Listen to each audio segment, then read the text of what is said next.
अस्सलाम वालेकुम, आप देख रहे हैं डॉन न्यूज़ में का मेज़बान अब्दुल गफ्फार पुनाब रीप्ले के एक और एपिसोड के साथ। पाकिस्तान इंग्लैंड के दरमियान सीरीज़ का पहला क्रिकेट टेस्ट का रावलपिंडी में शुरू होना है, लेकिन आज एक बड़ी अनयूजुअल और ड्रामाई सूरत हाल रही रावलपिंडी क्रिकेट स्टेडियम में। 12 बजे जनाब आज इंग्लैंड और पाकिस्तान दोनों टीमों को पहुँचना था, ट्रॉफ़ी की रुनमाई होनी थी, लेकिन एकदम से खबरें आई कि इंग्लैंड के 7 प्लेयर्स और 7 मैच ऑफिशल्स उनको जो है कुछ वायरल इन्फेक्शन हुआ है, जिसकी वजह से उनको होटल में जो है वो रहना पड़ा।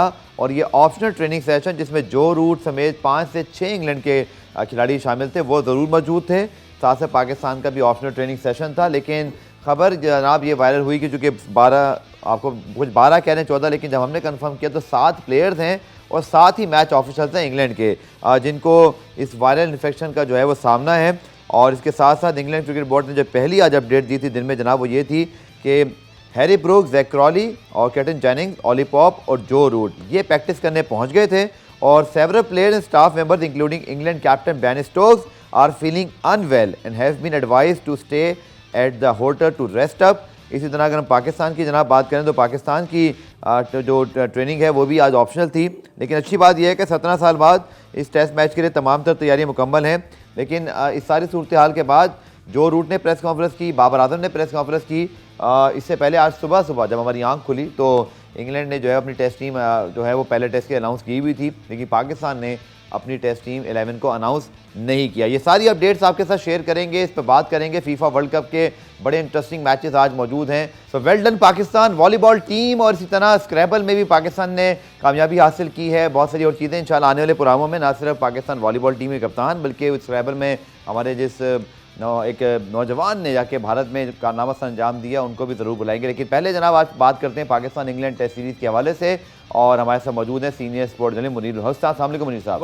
मुनीर साहब, 17 साल बाद टेस्ट मैच का आगाज़ और अनफॉर्चुनेट के 12 बजे जब हम सब एक्सपेक्ट कर रहे थे कि अभी ट्रॉफी की तस्वीरें आएंगी, अभी बेन स्टोक्स की प्रेस कॉन्फ्रेंस आएगी, बाबर आजम उसके बाद बात करेंगे, बट अनफॉर्चुनेटली खबर ये आई इंग्लैंड कैंप से कि पहले सेवरल प्लेयर्स था, लेकिन जो हमने कंफर्म किया ज़राए से 7 प्लेयर्स हैं सर और 7 मैच ऑफिशल्स हैं, यानी कि उनकी जो टीम मैनेजमेंट के अरकान हैं और वो अनवेल हैं। ये कल से अनवेल हैं, लेकिन उनको रेस्ट करवाया गया है। अभी कुछ देर पहले पॉल कॉलिंगवुड ने भी तस्वीर डाली तो उन्होंने लिखा कि वो पास्ता वास्ता कुछ तस्वीर डाली की चीज़ें अब वहाँ से अच्छी खबरें आ रही हैं, मीन्स कुछ खाना पीना शुरू हो गया है। But a very unusual and unfortunate buildup for the test match. Very true, बहुत ही अनफॉर्चुनेट है बिकॉज कि इस वक्त तो इस तरह की कोई चीज़ नहीं थी।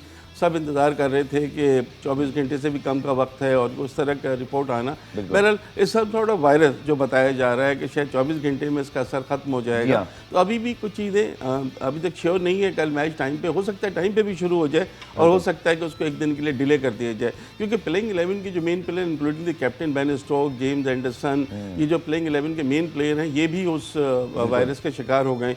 तो दोनों चीज़ें इम्कानात हैं। जो रूट ने जैसा कहा कि आज मैंने पढ़ रहा था कि रात उनकी तबीयत काफ़ी ख़राब थी, सुबह उठे तो वो बहुत बेहतर महसूस कर रहे थे, तो हो सकता है कि खिलाड़ी फिट होते हैं, अगर ज़रा सा वायरस का असर ख़त्म हो तो खेल शुरू हो जाए। But still it's a 50-50, you don't know कि कल टाइम पे शुरू होगा या नहीं होगा। अच्छा, डिले भी नहीं शुरू हो सकता गफ्फार। वजह यह है कि वर्ल्ड चैंपियनशिप के मैचेस हैं, इसके 5 दिन पूरे होना ज़रूरी है। बिल्कुल सर, 4 डे मैच होगा तो स्पेशल परमिशन तो बहुत सारे। चलिए हमारे जो नुमाइंदे हैं हसीब भट्टी साहब जो कि आज रावलपिंडी स्टेडियम में मौजूद रहे, सारी सूरत हाल को हसीब बहुत शुक्रिया ज्वाइन करने के लिए। हसीब, अब लेटेस्ट सूरत हाल क्या है? कुछ खबरें भी आ रही हैं कि अब तक जब तक कोई नई अपडेट नहीं आती तो शायद टेस्ट एज पर शेड्यूल सुबह 10 बजे शुरू होना है, लेकिन इंग्लैंड और पीसीबी दोनों क्रिकेट बोर्ड ऑफिशियली ट्वीट कर चुके हैं कि सूरत हाल का जायजा लिया जा रहा है और कोई फैसला होगा तो बता दिया जाएगा। हसीब, लेटेस्ट क्या है? देखिए, अभी तक तो वही जिस तरह आपने बताया वही सूरत हाल है, और वैसे तो टेबल के ऊपर ये फाइल है जो ईसीबी की तरफ से पीसीबी को भिजवाई गई थी और अभी इसके ऊपर जायजा लिया जा रहा है, दोनों आपस में बात कर रहे हैं। लेकिन सिचुएशन ये है कि जो ब्रिटिश प्लेयर्स हैं उनमें से कम से कम 10 के करीब जो है वो फूड पॉइजनिंग का शिकार है, जिसकी वजह से मुझे नहीं लगता कि वो कल खेल सकेंगे।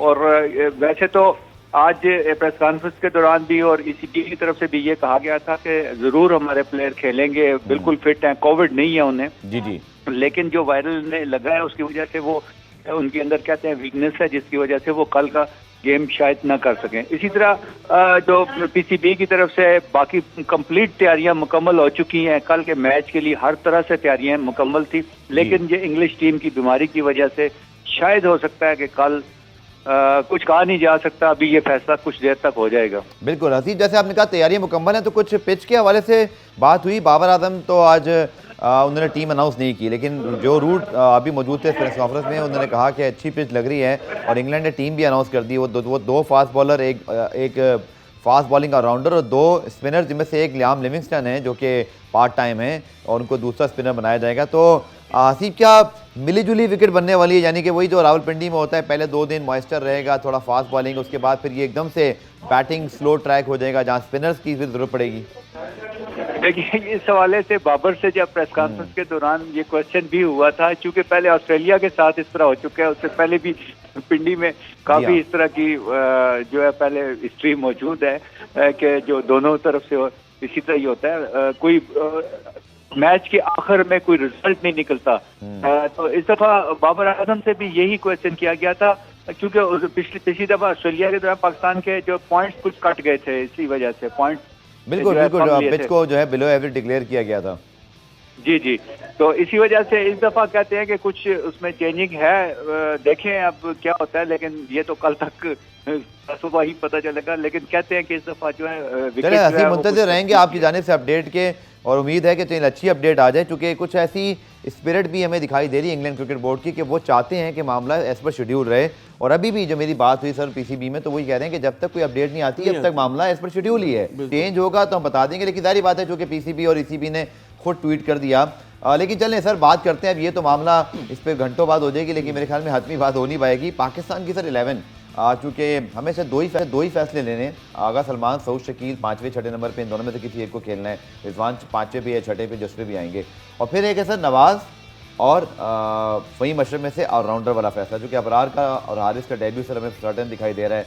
क्या देखते हैं सर, ऐसे लग रहा है जैसे पाकिस्तान की बॉलिंग में इनएक्सपीरियंस भी है, और कुछ शाहीन के ना होने की वजह से मुझे थोड़ा सा ना एक टेस्ट एलिमेंट वाला बॉलर जैसे कि नसीम एक हमारी उम्मीदों का मरकज़ ज़रूर होंगे, पर सर थोड़ी आपको लगता है कमी दिखाई दे रही है? कमी तो दिखाई दे रही है, अगर शाहीन अफरीदी नहीं होंगे तो कमी तो होगी, तीनों फॉर्मेट में उनकी कमी महसूस होती है। लेकिन जिस तरह हारिस रऊफ ने इम्प्रूव किया है, जिस तरह अभी बॉलिंग की है नसीम शाह ने, तो बहरहाल इनसे तवक्कुआत तो आप रख सकते हैं। मुझे एक चीज़ समझ में नहीं आती है कि हर टीम एक दिन पहले एटलीस्ट 12 तो अनाउंस कर देती है।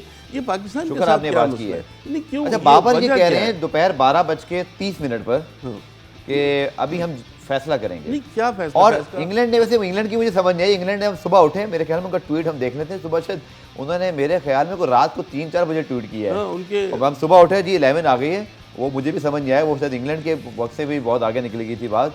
बट ये कुछ हैरान कौन है, मिकी आर्थर के दौर में 12 रुकनी टीम अनाउंस कर दिया, 12 रुकनी टीम अनाउंस करनी चाहिए। देखिए एक दिन पहले आपको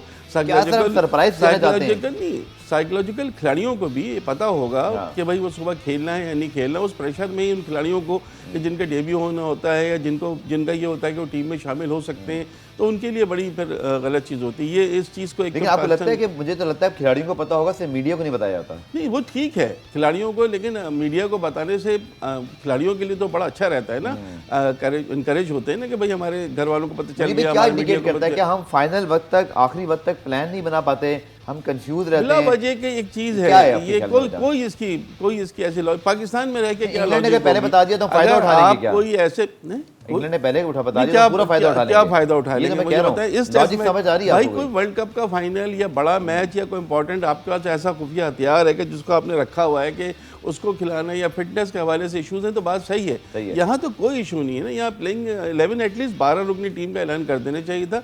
एक चीज़, दूसरी चीज़ है कि जो आपने पाकिस्तान की बात की, तो आप शान मसूद को कहाँ देख रहे हैं? गफ्फार मुझे बताइए, प्लेइंग 11 में देख रहे हैं नहीं देख रहे? शान मसूद श्रीलंका के खिलाफ सीरीज में खेले थे सर, 11 में थे। कब? श्रीलंका के खिलाफ नहीं। तो मुझे लगता है कि अजहर अली पे प्रेशर बहुत है, क्योंकि शान मसूद वेटिंग्स में है। अब आपकी बात ये सर, आपको पता है टॉप 3 आपका, जबकि टॉप 4 के 5 बंदे तो सर्टन है, जैसे कि आपके इमाम, उनकी एवरेज 50+ है, अब्दुल्ला शफीक तो is a wonderful player, Azhar Ali pressure में ज़रूर है, लेकिन ज़्यादा सीनियर प्रो को जगह मिल जाएगी। बाबर सर्टन है, आपको पता है कि रिजवान भी खेलेंगे, तो एक ही स्लॉट बचता है टॉप 5 में, सऊद और आगा सलमान चूंकि खेलते हुए आ रहे हैं। और फिर आपको पता है शान मसूद, मुझे ऐसे लगता है सर कि शान मसूद तो टॉप ऑर्डर में ही खेलना पसंद करते हैं, जो उनका एक आइडियल नंबर है। तो मुझे लगता है थोड़ा उनको वेट करना पड़ेगा, ये मेरा अपना असेसमेंट है, जो कि इस वक्त शायद उनके अपने नंबर पे एज अ ओपनर या नंबर 3 वहाँ उनकी जगह इसलिए नहीं बन रही कि पहले से लोग मौजूद हैं, देखिए, वरना तो मैं- उनकी फॉर्म तो बहुत अच्छी है। नहीं, नो डाउट, लेकिन कायदम ट्रॉफी में भी सलमान अली आगा और सऊद शकील दोनों की परफॉर्मेंस बहुत अच्छी रही है। इवन मोहम्मद हुरैरा और लेकिन दीगर मुनीब भाई समझते हैं आगा सलमान चूंकि श्रीलंका के खिलाफ उनको 2 टेस्ट खिलाए गए, तो एक लॉन्ग रन एक खिलाड़ी को मिलना जरूरी है। जैसे हम हर प्लेयर की बात कर रहे हैं, इवन हम यहाँ भी ये भी बात कर लेते हैं कि फवाद आलम के ड्रॉप होने पर शाहिद अफरीदी ने भी कहा, बहुत सारे लोग, मेरा भी ये ख्याल है कि शायद आपने इतनी मेहनत के बाद अब उनको कमबैक कराया, उन्होंने परफॉर्मेंस दी, 5 टेस्ट सेंचुरी उन्होंने बनाई, न्यूजीलैंड में जाकर रन किए, बट आपने उनको एकदम से डिस्कार्ड कर दिया। देखिए, मैं आपको यही बताऊं, यही एक सबसे बड़ी खामी है हमारे इस वक्त जो हम बहस कर रहे हैं ना कि सऊद शकील खेलेंगे, आगा सलमान खेलेंगे, और फवाद आलम टीम में होते शायद हम ये बहस नहीं कर रहे होते। और मैंने आपसे पहले प्रोग्राम में भी कहा था कि जो इतना फिट खिलाड़ी 10 साल के बाद आके परफॉर्म कर सकता है, वो 1, 2, 3 टेस्ट मैचेस में खराब के बाद परफॉर्म कर सकता है, और परफॉर्म कर रहा है, सुपर फिट खिलाड़ी है, तो उसके साथ तो नाइंसाफ़ी हुई है। वरना शाहिद अफरीदी आपको पता है बहुत ब्लंट है, हर किसी के लिए नहीं बोलते हैं, जब वो बोलते हैं तो कुछ सोच समझ के बोलते हैं। बिल्कुल, अब एक तो ये, दूसरा कि बॉलिंग में जैसे आपने मुझे बताया कि थोड़ी कमज़ोर, तो बॉलिंग में ऐसा मसला नहीं है। बॉलिंग में हारिस रऊफ और शाहीन की कमी तो नेचुरली महसूस होगी आपको, लेकिन सबसे बड़ा देखना ये है कि वहाँ के विकेट जो 1 साल पहले यही विकेट डीमेरिट पॉइंट मिले थे पाकिस्तान की तारीख में पहली मरतबा बिलो एवरेज विकेट। अभी 12 महीने के लिए हम नोटिस पर हैं इस बीच। हाँ बिल्कुल है। अब आपने दूसरी विकेट बनाई है, तो कैसी विकेट बनाई है? क्या वो फास्ट बॉलर को हेल्प करेगी, क्या वो स्पिनर्स को हेल्प करेगी? आपने जो पिच के बारे में बात की ना मुनीर भाई, मुनीर साहब, बड़ी इंपॉर्टेंट सीरीज है इस हवाले से कि आपके 5 में से, वैसे बाबर ने भी कहा कि 4 टेस्ट मैचेस अगर आप जीतते हैं, और जब मैं आईसीसी प्रेडिक्टर यूज़ कर रहा था, अगर आप 5 के 5 मैच जीतते हैं और वहाँ पर जो टीमें जैसे ऑस्ट्रेलिया खेल रहा है, जो भारत खेल रहा है बांग्लादेश से, अगर हम एक्सपेक्ट करें कि बड़ी टीमें जीत जाती हैं तो हम नंबर 2 पर आ जाएंगे, और ये बहुत बड़ी अपॉर्चुनिटी है। लेकिन अगेन वही बात है, हम सोच कैसे रहे हैं? हम टेस्ट चैंपियनशिप के बारे में क्या इतने सीरियस हैं? हमने जो पिच ऑस्ट्रेलिया के खिलाफ बनाई थी, ऐसा लगता है जैसे हमें पता ही नहीं है कि टेस्ट चैंपियनशिप के लिए मैच जीतने भी ज़रूरी हैं। आई होप हमने लेसन लर्न किया होगा और हम इस बार जीत के लिए जाएंगे। और बाबर ने आज कहा कि हम रिजल्ट ओरिएंटेड बनाने की कोशिश करेंगे। देखिए, जो फिक्सर इस दफ़ा थे ना वर्ल्ड टेस्ट चैंपियनशिप के मैचेस के, उसमें पाकिस्तान के लिए बड़ा अच्छा चांस था, लेकिन पाकिस्तान ने बहुत हद तक ये चांस गंवा दिया है। बहुत इसलिए कि आप वेस्ट इंडीज़ में हार गए, आप श्रीलंका में हार गए, और अपने होम ग्राउंड पर आप ऑस्ट्रेलिया से हार गए। ये 3 टेस्ट मैचेस आपको बहुत पीछे ले गए। उसके बावजूद भी स्टिल अभी चांस है, बट इंग्लैंड को 3-0 हराना या न्यूजीलैंड को 2-0 हराना या 2-1, ये इतना आसान नहीं है। स्पेशली जिस वक्त आप देख रहे हैं कि उनकी टीम बहुत अच्छी है, और बेन स्टोक्स जब से कप्तान बने, वो तो 7 में शायद 6 या 5 टेस्ट मैच जीत चुकी है इंग्लैंड की टीम। हमारी जो परफॉर्मेंस है, अगर हम पास परफॉर्मेंस देखें, तो जो हमने 2 सीरीज़ खेली यूएई में, एक 3-0 जीता, एक 2-0 जीता, एक ही हम सीरीज़ हारे जो कोविड में हमने खेला था, एक टेस्ट मैच हम हार गए थे। लेकिन उसके बावजूद भी अच्छा मुकाबला होना चाहिए, लेकिन सब कुछ डिपेंड करता है कल। Very determined and bit emotional Babar Azam आज दिखाई दिए प्रेस कॉन्फ्रेंस में, कैप्टनसी के हवाले से बात की। लेकिन अच्छी बात है कि कैप्टन खुद ये कह रहे हैं कि रिजल्ट ओरिएंटेड विकेट होनी चाहिए, और उनको लग भी रही है, और हम सब भी ये चाहते हैं, फैंस और मीडिया और जितने स्पेक्टेटर्स हैं जो ग्राउंड में इंशाल्लाह आएंगे, कि एक अच्छी टेस्ट क्रिकेट देखने को मिले जिसमें इंटेंट शामिल हो। तो गुड साइंस के कैप्टन जो है वो बहुत ज़्यादा पुरुमीद है कि उनकी जो बॉलिंग है, अगर आप देखें अबरार का बहुत अच्छा सीज़न रहा। नुमान अली पाकिस्तान के इस वक्त सबसे एक्सपीरियंस बॉलर हैं, चूँकि वो रेगुलर खेलते हुए आ रहे हैं गुज़िश्ता 5-6 सीरीज़ से। नसीम शाह बॉलिंग सुपर्बली, और शॉन टेट के अंदर लगता है कि सबसे ज़्यादा इंप्रूव वही कर रहे हैं। और हारिस रऊफ जो कि 7-8 मैचेज ही खेले फर्स्ट क्लास में, लेकिन आखिरी जो फर्स्ट क्लास मैच खेले थे उसमें 11 विकेटें हासिल की थी। सो ऑप्टिमिस्टिक होकर सोचा जाए तो it's a very talented bowling unit, but अगर थोड़ा सा आप रियलिस्टिक होकर सोचें तो एक्सपीरियंस की कमी दिखाई दे रही है। और थोड़ा सा अगर आप इंग्लैंड को एग्जामिन करें, जो रूट, बेन स्टोक्स और जो इस तरह के प्लेयर्स हैं उनके पास, तो लगता है कि टफ टाइम दे सकते हैं। सर, आपकी असेसमेंट क्या है? देखिए, एक्सपीरियंस को तो बिल्कुल फ़र्क है, इसलिए जेम्स एंडरसन बहुत ही सीनियर प्लेयर हैं, और वो तो 17 साल पहले भी जो टीम आई थी उसके स्क्वाड का भी हिस्सा खुद याद नहीं है, बोल रहे हैं मुझे याद भी नहीं, वो मैचेस नहीं खेले थे, वो बिल्कुल आप सही कह रहे हैं। लेकिन देखिए, बेन स्टोक्स ज़बरदस्त ऑलराउंडर, और जैसी उनकी बैटिंग है वैसी उनकी बॉलिंग है, बिल्कुल परफेक्ट फास्ट बॉलर के तौर पर वो हैं। ऑली स्टोन को खिलाया गया है, Jack Leach as a spinner. देखिए, उनके यहाँ अगर हम बात करते हैं उनकी फास्ट बॉलिंग का, तो हमारा उस हिसाब से तजुर्बा तो कम है, लेकिन पैशनेट हैं। हारिस रऊफ भी पैशनेट हैं, और वो भी, और मोहम्मद अली के भी नाम ले रहे थे। बस सर, आपने जैसे कहा ना, मुझे लगता है कि बस विकेट भी पैशनेट बन जाए। विकेट के तो विकेट अगर पैशनेट नहीं हुई तो प्रॉब्लम हो जाएगा। लेकिन सर, अगर बात विकेट में ज़रा सी भी कोई कमी रहती है तो पिछली विकेट सबको याद आ जाएगी। इस विकेट को बहुत ज़रूरी है कि ये सपोर्ट करे बॉलर्स को भी और बैट्समैन को, रिजल्ट ओरिएंटेड हो, वरना गफर बहुत ये परेशानी हो जाएगी। बिल्कुल। और इंग्लैंड की टीम की जनाब बात करें, जैक क्रॉली मौजूद हैं, पाकिस्तान के खिलाफ बड़ी ज़बरदस्त बैटिंग कर चुके हैं। Ben Duckett, Ollie Pope, Joe Root, Harry Brook, Ben Stokes, इसी तरह बेन फोक्स खेलेंगे, लियाम लिविंगस्टन दूसरे बॉलिंग ऑलराउंडर, स्पिन ऑलराउंडर के तौर पर मौजूद हैं, जैक लीच उनके स्पेशलिस्ट स्पिनर, फिर ऑली रॉबिन्सन और जिमी एंडरसन के 2 फास्ट बॉलर। और Liam Livingstone, Ben Duckett and Harry Brook in test team. क्या यह इंडिकेट करता है? मुझे लगता है कि वो जो बैस बॉल वाली अप्रोच है इनकी ब्रेंडन मैकलम की, जॉनी बेयरस्टो की गैर मौजूदगी में उन्होंने वैसे ही प्लेयर का इंतखाब किया जैसे कि लियाम लिविंगस्टन का, जिनको पाकिस्तान में खेलने का तजर्बा भी है बीएसएल की वजह से, हालांकि डेब्यू करेंगे वो अपना। But do you think it's a quality test lineup, 3 ऐसे प्लेयर जो T20 स्पेशलिस्ट हैं? देखिए टेस्ट में तो नहीं है, लेकिन आप उनको बिल्कुल खिला तो सकते हैं, आप उनका रिस्क तो ले सकते हैं। लियाम लिविंगस्टन बहुत बड़े खिलाड़ी हैं, उनकी एक ही T20 सेंचुरी, वो भी अगेंस्ट पाकिस्तान। पाकिस्तान में PSL हर जगह खेले तो उनको खिलाना तो बिल्कुल सही बनता है। जो हैरी ब्रूक को खिलाया गया है ना, वो भी बड़ा अच्छा टैलेंट है, उनको अभी पॉलिश होना है, आगे आना है। फिर जो उनके पास एक्सपीरियंस प्लेयर हैं, जो रूट हैं, जैक करॉली हैं, ऑली पॉप 1 डाउन पोजीशन पर आएंगे। 8 नंबर तक इनकी बैटिंग है टिल लियाम लिविंगस्टन, बिल्कुल फिर उसके बाद उनकी बॉलिंग शुरू होती है। तो 8 नंबर तक तो उनकी ऐसी बैटिंग है। बेन फोक्स भी विकेट कीपर बहुत अच्छी बैटिंग करते हैं। तो हर लिहाज से इंग्लैंड की टीम में कमी नज़र नहीं आ रही है।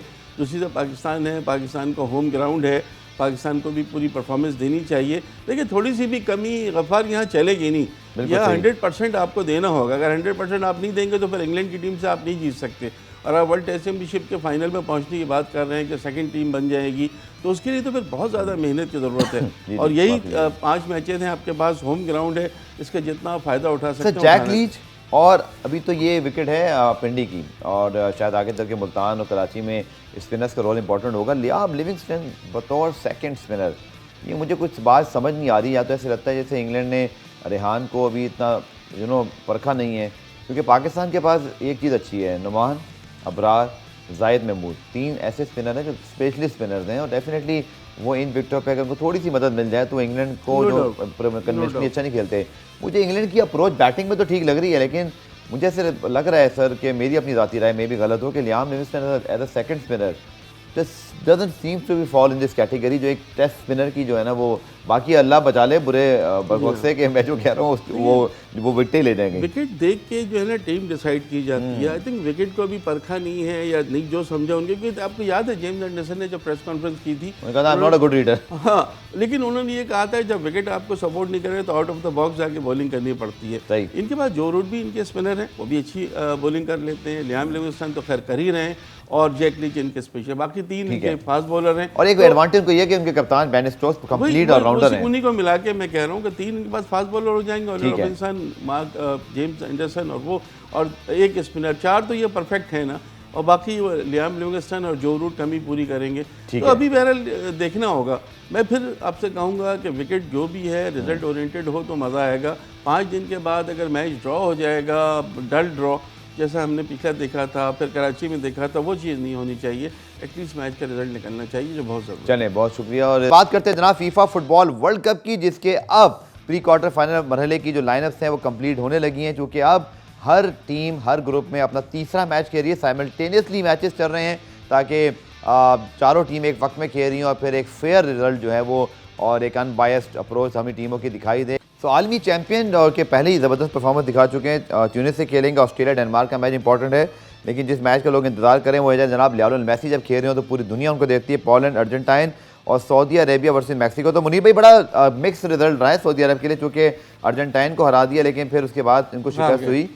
तो एक बड़ा एक्साइटिंग दिन है, क्योंकि आज मजीद 4 टीमों का फैसला होगा। फ्रांस का तो हो चुका है, और 4 टीमों के दिल टूटेंगे घर जाने का। तो football can be very happy आपके लिए, और खुशी का बात बन सकती है, और कैन बी क्रूअल, जैसे ईरान के खिलाड़ी रो रहे थे। और एक बहुत अच्छा मैच खेला उन्होंने, बहुत अच्छा वर्ल्ड कप खेला, बट किस्मत ने साथ नहीं दी आखिर में, और बड़ी मेहनत की कल उन्होंने कि गोल नहीं कर पाए। हालांकि मैच बराबर करके उनको प्रोसीड करना था, और America somehow managed to win the match by 1-0। बिल्कुल सही है। वैसे भी जो पहला मैच वो 6-2 हार गए थे इंग्लैंड से ईरान के बाद, उसके बाद भी थोड़ा सा, लेकिन दूसरा मैच जीते थे। तो कल हम एक्सपेक्ट कर रहे थे कि अगर बराबर भी कर देते तो वो पहुंच जाते, लेकिन बहरहाल नहीं हो सका। ब्राज़ील की टीम स्टिल लुक्स गुड। अब देखना है कि नेमार की कब वापसी होती है, लेकिन पुर्तगाल अच्छी टीम है। और आज जैसे आपने बताया मेसी, अब वो मेसी नहीं, दूसरा मैच भी जितवाया, इनको गोल किया, वरना वो तो लग रहा था कि शायद ये गोल ही नहीं कर पाएंगे। वहाँ से फिर मेसी याद रखिए कि मैं इनको भी कामयाबी आज दरकार है। बड़ा मैच है, आज अर्जेंटीना का बड़ा मैच है और बहुत सोच समझ के उनको होना पड़ेगा और मेरा ख्याल है कि बड़ी टीम है तो परफॉर्मेंस देगी। चलिए बहुत बहुत शुक्रिया मुनीर Thank you साहब, very और हम ये भी उम्मीद करते हैं जनाब कि पाकिस्तान इंग्लैंड का मैच जो है वो कल वक्त और हम इस मैच को एंजॉय कर सके। पुराना रिप्ले आज देखने का शुक्रिया। कल दोबारा से मुलाकात होगी, तब तक के लिए अल्लाह हाफिज़।